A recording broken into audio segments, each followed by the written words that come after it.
নমস্কাৰ মোৰ parity kitchen চেনেলটোলৈ আপোনালোক সকলোকে স্বাগতম। মই আপোনালোকৰ মাজলৈ আজি এটি নতুন ৰেচিপি লৈ আহিছোঁ। ৰেচিপি হৈছে তিতা কেৰেলা তৰকাৰী কেনেকৈ বনাম চাওঁ হওকচোন। ইয়াত তিতা কেৰেলা মই আলুৰে কাটি থৈছোঁ আৰু মাছৰ মূৰা লৈছোঁ। ইয়াতে নহৰু আদা কাটি থৈছোঁ। এতিয়া কেৰাহী বহাই ইয়াতে অকণমান মিঠাতেল দি দিছোঁ আৰু অকণমান ক'লা জিৰা মই দি দিলোঁ। এতিয়া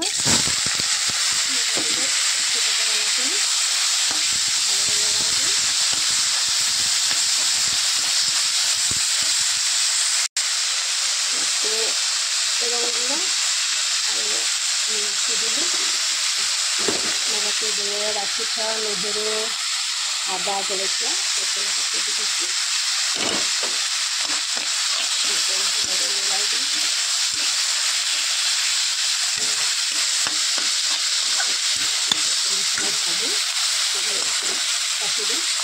আৰু এইবাৰ জুইটো অকণমান কমাই দি ঢাকনিখন মাৰি সংখ্যাটো কমাই এতিয়া ঢাকনিখন খুলি অলপমান লৰাই দিছোঁ আৰু মাছৰ মাথাকেইটা লগতে দি দি আকৌ অকণমান ঢাকনি মাৰি দিছোঁ আৰু এইবাৰ ঢাকনিখন গুচাই দি মাছৰ মাথাখিনি লৰাই দিম।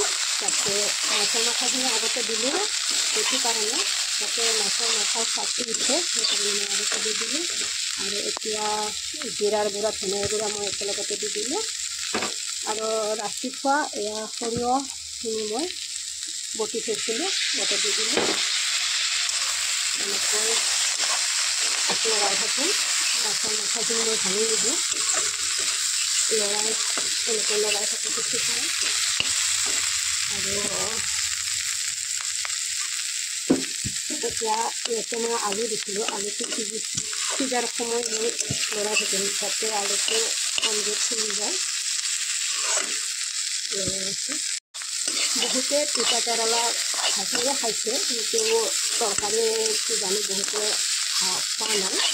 মই তৰকাৰী বনাইছোঁ, আপোনালোকে যেনে যেনে খোৱা নাই এনেকৈ তৰকাৰী বনাই চাবচোন, কেনেকুৱা লাগে খাই চাব আৰু মোক কমেণ্ট কৰি জনাব। এতিয়া আলুটো সিজি গৈছে, গতিকে মই তৰকাৰী বনাম সেইকাৰণে মই ইয়াতে অকণমান পানী দিছোঁ। তৰকাৰী বনাইছোঁ ভাজি নহ'ব সেইকাৰণে মই এতিয়া পানী দি দিছোঁ, হালধি মই মাৰি দিছোঁ।